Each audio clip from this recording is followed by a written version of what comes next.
चलिए आज पढ़ते हैं एक इम्पॉर्टेंट होम्योपैथिक रेमेडी के बारे में जो है ब्रायोनिया एल्बा।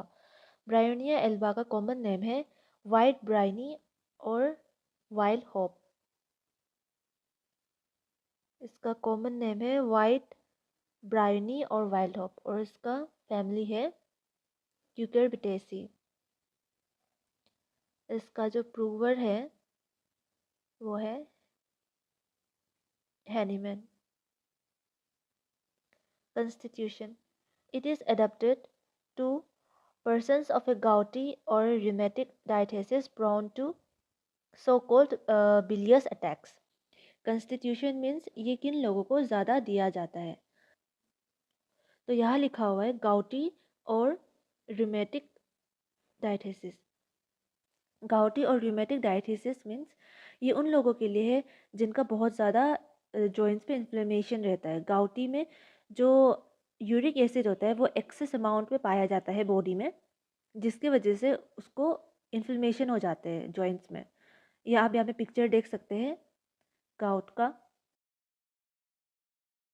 यहाँ पे ये जो बिलियस अटैक को आप गोल्डस्टोन अटैक भी कहा जाता है।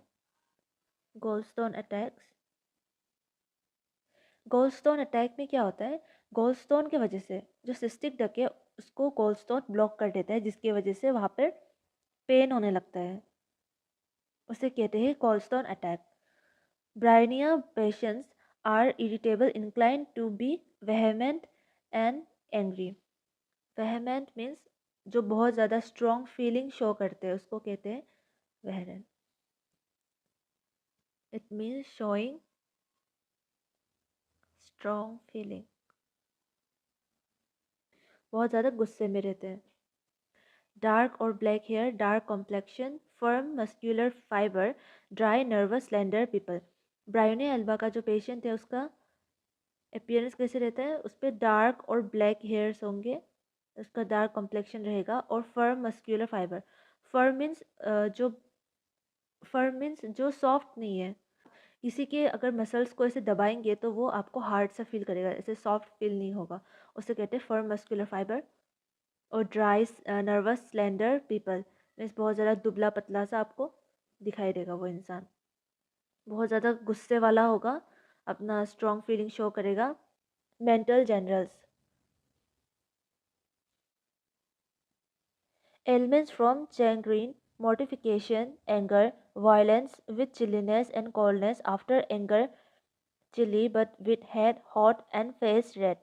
Ailments means इसे इन्हें दिक्कतें किन चीज़ों से होती है। Problems arises from कोई चीज़ ना कर पाने की वजह से उसे बहुत ज़्यादा ह्यूमिलिएशन फील होता है और या फिर बहुत ज़्यादा डिसअपॉइंटमेंट फील होता है, उन्हें कहते हैं चैग्रिन। और मोर्टिफिकेशन मीन्स इंसल्ट। हाँ, उनको कोई इंसल्ट कर दिया है, फिर उनको खुद ही से इंसल्ट फील हुआ है किसी चीज़ के लिए, तो वो सबसे भी उसका प्रॉब्लम्स बढ़ जाएगा। और एंगर से, वॉयलेंस से, गुस्से के बाद उसका पूरा बदन कोल्ड हो जाएगा, लेकिन उसका जो हेड है और उसका जो फेस है वो रेड हॉट रहेगा। डिलीरियम मीन्स ऐसा स्टेट जहाँ पर पेशेंट अच्छे से सोच नहीं पाता है, जैसे कि कोई फीवर हो गया तो उस पर जो उसका सोचने की पावर रहती है वो कम हो जाती है और वो कुछ भी उल्टा पुल्टा सोचता है, तो उसे कहते हैं डेलीरियम। तो वो डेलीरियम में क्या करेगा, talks constantly about his business, अपने बिजनेस के बारे में वो कॉन्स्टेंटली बोलता रहेगा। Desire to get out of bed and go home, bed से उठकर उसको घर जाने का डिज़ायर होगा, वो जिद करता रहेगा कि उसे घर जाना है। Desires things immediately which can't be had or which when offered are refused. Desire कैसा रहेगा, बहुत सारी चीज़ों का डिज़ायर रहेगा, वो भी इमीडिएटली, उसको तुरंत चाहिए होगा। विच कान भी है, उसको तुरंत वो मिलेगा नहीं, लेकिन उसको वो डिज़ायर रहेगा। और विच व्हेन ऑफर्ड, और जब उसको कोई देगा, ऑफर करेगा या फिर उसको जब मिल जाएगा तो वो रिफ्यूज़ कर देगा। Children dislike to be carried or to be raised, बच्चों को कोई अगर उठाए या फिर कोई उसको रेस करे वो उसको बिल्कुल पसंद नहीं है। Children dislikes. Physical generals.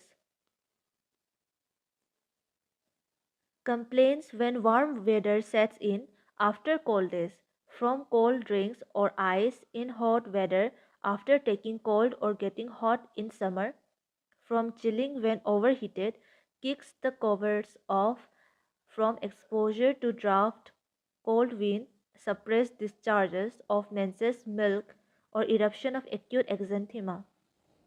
इसके जो कंप्लेंट्स रहेंगे वो कैसे रहेंगे?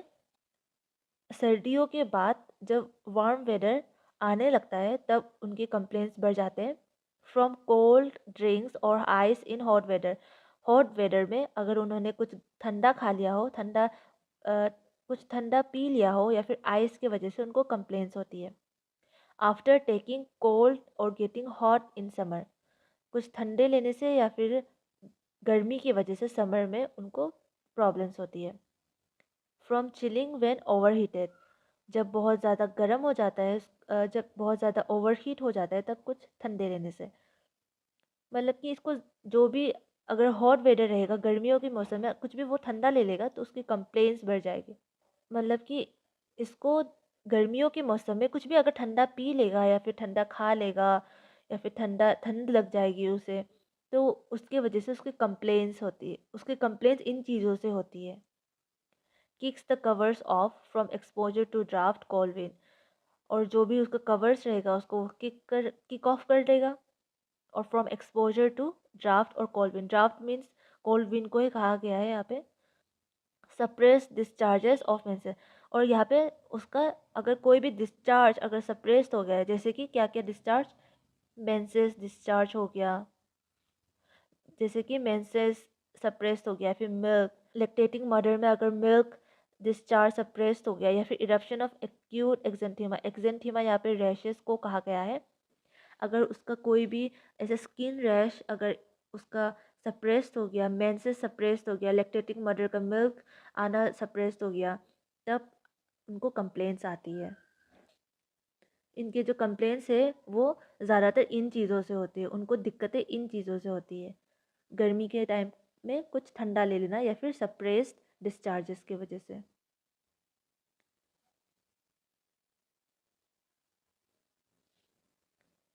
पेन, इसका पेन कैसा रहेगा? Stitching, tearing, worse at night और बाय मोशन बढ़ जाएगा। Inspiration, coughing, by absolute rest and lying on painful side से ये कम हो जाएगा।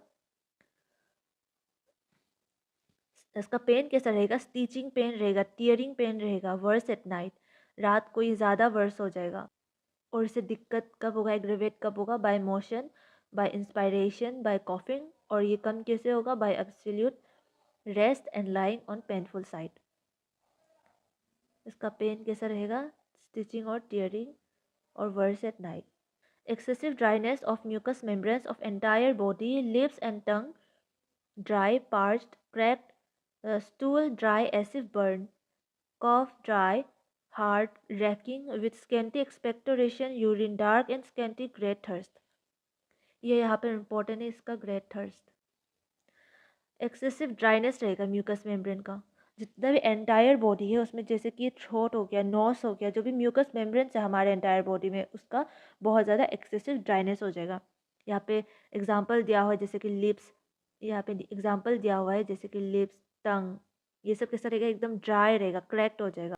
रेक्टम में भी म्यूकस मेम्ब्रेन्स होते हैं तो वो उसका स्टूल कैसा रहेगा? बहुत ज़्यादा ड्राई रहेगा, एसिड बर्न, जैसे कि जल गया हो वैसा रहेगा। उसका कफ बहुत ज़्यादा ड्राई रहेगा, हार्ड रहेगा, रैकिंग विथ स्कैंटी एक्सपेक्टोरेशन। एक्सपेक्टोरेशंस में जब कफ करते हैं तो अंदर से म्यूकस निकलता है, उसको बोलते हैं एक्सपेक्टोरेशन। और यूरिन कैसा रहेगा? डार्क और स्कैंटी रहेगा। स्कैंटी मीन्स बहुत ज़्यादा कम अमाउंट पे आएगा, ड्रॉप ड्रॉप पे आएगा। स्कैंटी मीन्स और ग्रेट थर्स्ट, क्योंकि ड्राइनेस हो गया म्यूकस मेम्ब्रेन का तो उसमें बहुत ज़्यादा ग्रेट थर्स्ट रहेगा। तो यहाँ पर ये एक्सेसिव ड्राइनेस वाला पॉइंट इंपॉर्टेंट है, excessive dryness of mucous membrane of entire body. One of the chief characteristics of bryony is aggravation from any motion and corresponding relief from absolute rest, either mental or physical. इसका जो chief characteristic जो रहता है bryonia का वो क्या होता है, एग्रेवेशन फ्रॉम एनी मोशन, उसको किसी भी मोशन से उसको दिक्कत होगा, उसका जो पेन है या फिर कोई भी उसका प्रॉब्लम है वो सब मोशन की वजह से बढ़ जाएगा, एग्रेवेट हो जाएगा। ये बहुत इंपॉर्टेंट पॉइंट है ब्रायोनिया का।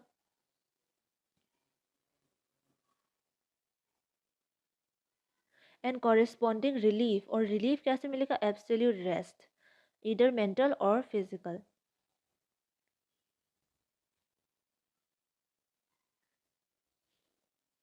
Great thirst for large quantities at long intervals, ये भी इसका इम्पोर्टेंट है। Great thirst for large quantities at long intervals, ये भी ब्रायोनिया का एक की नोट है। Head headache when stooping as if brain would burst through forehead from ironing, on coughing in morning after rising, or when first opening the eyes, commencing in the morning, gradually increasing until evening from constipation। तो यहाँ पे इसका headache कैसा रहेगा, when stooping as if brain would burst through forehead from ironing। तो from ironing, ironing करने से क्या होता है, जब हम आयरन कर रहे हो तो कपड़े को, तो हम इसे झुकते हैं, स्टूपिंग मीन्स यहाँ पर झुकना को बोलते हैं, to bend forward, to bend forward. तो जब भी कोई स्टूपिंग करेगा, कोई आगे झुकेगा आयरन करने की वजह से या फिर किसी भी काम करने की वजह से, तो वहाँ पर उसको ऐसा लगेगा कि उसका जो ब्रेन है वो बर्स्ट हो जाएगा थ्रू फॉरहेड, फॉरहेड के तरफ से उसका ब्रेन जो बर्स्ट आउट हो जाएगा। ऑन कॉफिंग, कफ करने से उसको मोशन हो रहा है ना, तो उसको कुछ भी मोशन की वजह से उसको दिक्कत होता है, एग्रेवेट हो जाते हैं उनके सिम्टम्स। तो कॉफ करने से, मॉर्निंग में आफ्टर राइजिंग और from first opening the eyes, उठने के साथ साथ जब वो अपने आँखों को खोलते हैं, मोशन होता है उसमें भी, तो वहाँ पर भी राइज करने से, उठने से, आई ओपनिंग से, कमेंसिंग द मॉर्निंग, मॉर्निंग से स्टार्ट होता है, gradually increasing until evening, evening तक जाते हैं वो, इवनिंग तक उसका धीरे धीरे करके ग्रेजुअली इंक्रीज होते रहता है। फ्रॉम कंस्टिपेशन, कंस्टिपेशन से भी होता है ये सब। And from constipation, gastrointestinal system, patient cannot sit up from nausea and faintness, patient जो बिल्कुल बैठ नहीं पाता फ्रॉम नोजिया एंड फेंटनेस का वजह से। Pressure as from stone at pit of the stomach relieved by eructation, यहाँ पे इरेक्टेशन मीन गैस पास को करते हैं, गैस पास या फिर बर्पिंग को आप कह सकते हैं, to pass gas, to pass gas out. Pressure as from stone at pit of the stomach means यहाँ पर उसको स्टमक पे ऐसे लगता है जैसे कि कोई स्टोन रखा हुआ है उसको स्टमक पे, ऐसा प्रेशर से उसको महसूस होता है। रिलीफ बाय इरेक्टेशन, और जब उसका इरेक्टेशन हो जाता है या फिर बर्प हो जाता है तो उसे आराम मिल जाता है। Constipation, constipation inactive, no inclination, stool large, hard, dark, dry, as if burnt on going to sea. ये सी जाने की वजह से इसको दिक्कतें होती है।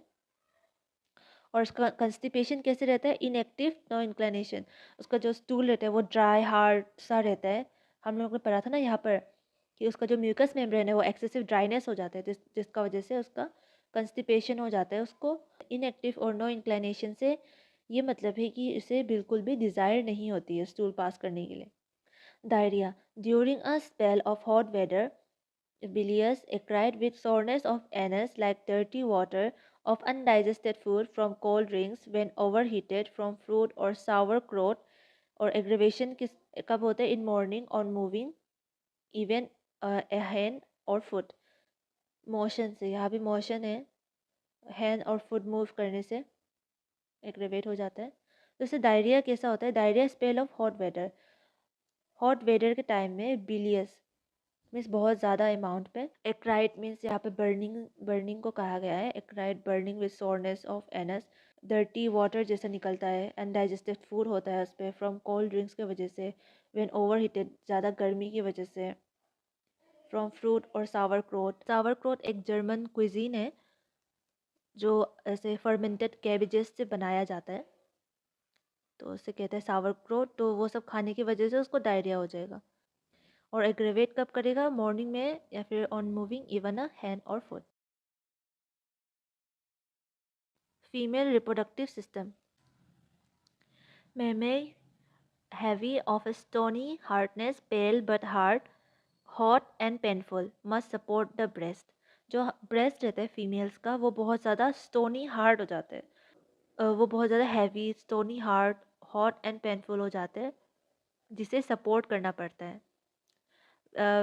Vicarious vicarious menstruation, nosebleed when menses should appear. यहाँ पे विकेरियस का मतलब है, यहाँ पर मैं लिख देती हूँ, व्हेन ब्लीडिंग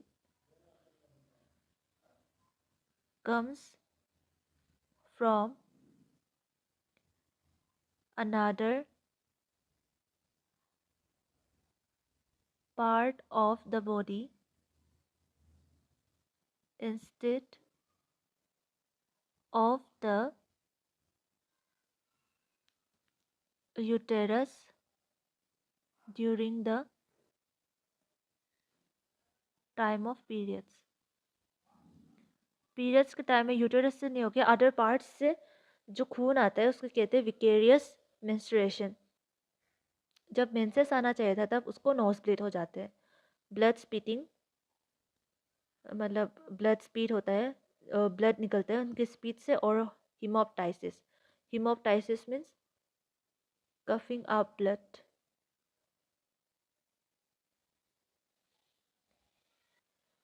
रेस्पिरेटरी सिस्टम.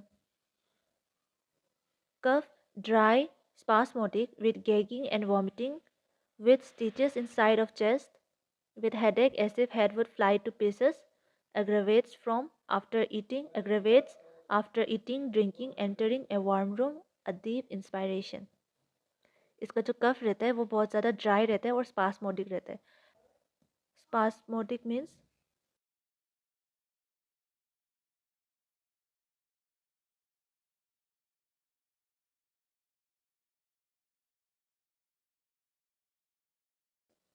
कि बिल्कुल कंट्रोल में नहीं रहता, बहुत ज़्यादा ऐसे खांसते हैं ना, जो बहुत ज़्यादा खांसते हैं और वो जिसका आउट ऑफ कंट्रोल होता है उसे कहते हैं spasmodic cough with gagging and vomiting. इतना ज़्यादा खांसता है वो इंसान कि उसे उल्टी भी होने लगती है.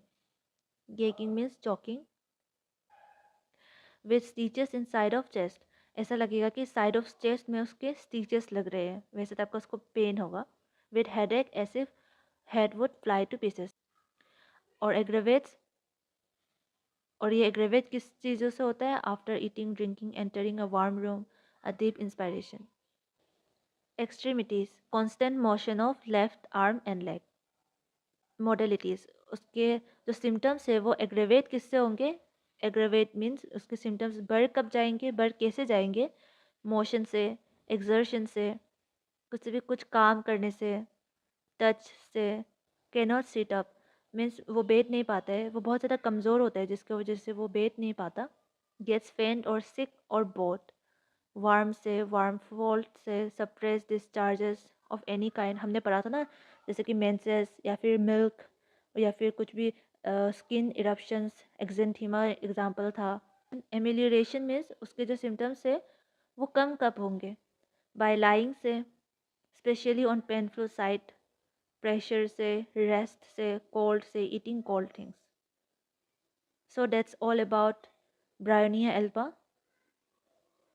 See you in the next video.